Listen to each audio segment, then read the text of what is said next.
ফেরেশতা, তুমি জান্নাতুল ফেরদাউসের সকল দরজাগুলো উন্মুক্ত করে দাও, কারণ আজকের এই রাতে আমি আল্লাহ আমার মুহাম্মদকে তার মাইরহেমের মধ্যে ট্রান্সফার করে দিয়েছি। পড়েন সুবহান।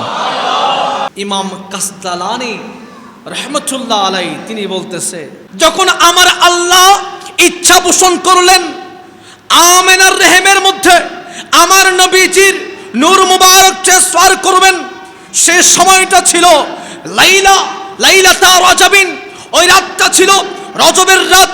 ওয়া কানাত লাইলাতাল জুমআ, লাইলাতা জুমআ, ওই রাতটা ছিল জুমআর রাত। পড়েন সুবহানাল্লাহ। তিনি শুধুমাত্র তাই নয়, আরো বলতেছে আমার আল্লাহ তাআলা, আমার আল্লাহ আদেশ করে দিয়েছেন তিলকা আল-লাইলাতি রিদওয়ানা, জান্নাতের ফেরেশতা, জান্নাতের যিনি গার্ড তার নাম হচ্ছে রিদওয়ান ফেরেশতা। খাজিনাল জিনানি আইয়াফতাহাল ফিরদাউসা,